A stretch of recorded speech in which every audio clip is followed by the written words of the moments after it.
Hey everybody, Shane here, Shoebox Legends. Thanks for tuning in for another episode. This will probably be a fairly brief one as I just want to cover one really special card that I was able to acquire recently. I think it is just magnificent. I am so proud to own it and I can't wait to unveil it here. I suspect it's one that many of you have never seen before. I certainly hadn't prior to stumbling into it maybe a month or two back now, but I'm really excited to get to it. And as you can tell by the title of the video and the backdrop, it is going to be a Sadaharu O card.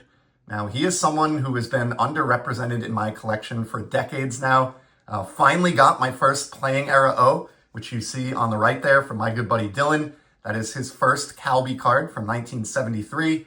And the one that I picked up, my first purchase of a playing era O card, is the card that we're going to look at today. And it's from 1977.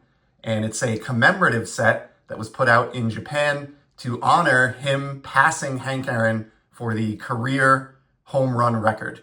Of course, Hank Aaron did it in Major League Baseball. Sadaharu O did it in Nippon Professional Baseball over in Japan. But when he retired, as is well known, in 1976, Hank Aaron hung up the cleats with 755 career home runs. And as it so happens, I love the timing of this and the way that it all lined up. The very next year, in 1977, Sadaharu O caught up to and then surpassed Hank Aaron over in Japan. And this card is part of a 7-card set that was released in 1977 by the Nippon Ham Sausage Company, or the Nippon Ham Company, that is a commemorative set paying tribute to O breaking that home run record. It's just 7 cards on the checklist, and like many of the cards of this era, based on the research that I was able to do, and a big thank you to Robert, our friend over at Prestige Collectibles, who is incredibly knowledgeable on Japanese baseball cards. I was able to find some of the other cards from this set that went up for auction on his auction site in the past, and he had some great descriptions and information about this release, and that's where I was able to confirm that these were actually issued with processed meats or sausages over in Japan. And yeah, just really special. According to Robert, and just anecdotally from looking for these online, these were supposedly produced in much smaller quantities than many of the other Japanese releases of the 1970s. So they're not really that easy to come by. I wouldn't call these rare. I would say they're maybe scarce. And to give you an idea, there have been 5 total copies graded by PSA of the card that I picked up. And after looking over the checklist, this is the card that spoke to me. It is the best image of any card in the set, at least from my own eyes and the way that I collect. So without further ado, from the 1977 Nippon Ham, and it is categorized as the JF27C release, which you'll see on the slab here. Check this card out. Home run number 756. And we have a shot here of O rounding the bases with this gigantic scoreboard in the background that clearly says 756. Just an epic moment in time captured on this card. It is instantly, I'm somebody who loves kind of cool, unique photographs on my cards. It's the same reason I love, stadium club cards and the modern hobby. Love action shots and cards that kind of commemorate a moment. And this certainly does that. I was not aware that this card even existed until I ran across it in a saved search that I had for graded O cards, and immediately, even though I didn't know anything at all about it at the time, it just spoke to me right away, just because of the photograph. It's simply incredible. If you're a fan of baseball history, like I am, then this really, really speaks to you and just captures one of the most important moments in the history of our sport on either side of the ocean.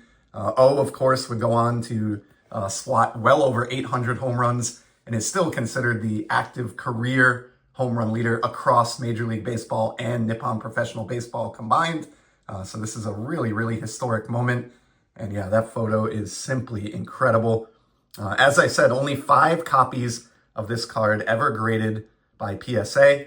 So not a ton of these floating around out there. And of course, as I mentioned, according to some of the experts that I know in the field, a relatively scarce or small printed release for this era of Japanese baseball cards. There are some other cards on the 7-card checklist that I think are compelling and have some cool images as well. but this is really the one that I wanted. I think I should have double checked before pressing record here, but I think of the 5 copies graded, there is one 7.5, there is this 7, and then the other 3 copies I think are lower graded. So nothing that's graded an 8 or above on this. Not surprising due to its age, its limited print run, and the fact that it was, distributed with sausage meat. I'm sure not a lot of these survived, or if they did, probably didn't survive in condition that folks would be submitting them for grading. You can find this card. I think there are 1 or 2 other examples up on eBay, ungraded, or at least there were a week or 2 ago last I looked, but very few graded examples out there. And I just am absolutely enamored with this card.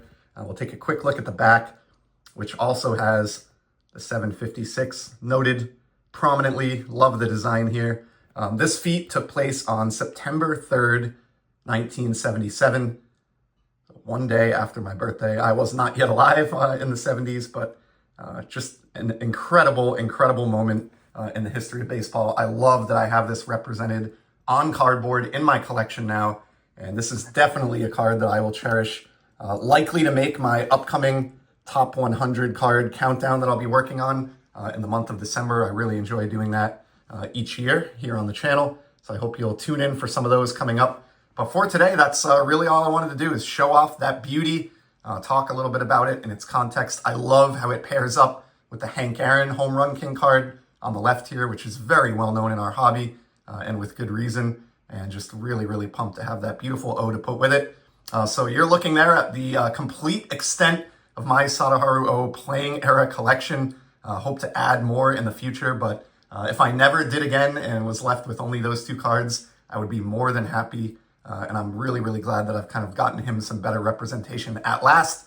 So that's a wrap for this one. Like I said, I'm going to keep it short and sweet, but I do have some other great cards to show off soon, including some other cards from the land of the rising sun over there in Japan. But those will be for another video. To everybody who stuck it out for this one, I truly appreciate it. I would love to hear your comments on this card or any O cards that I may want to consider adding to my collection.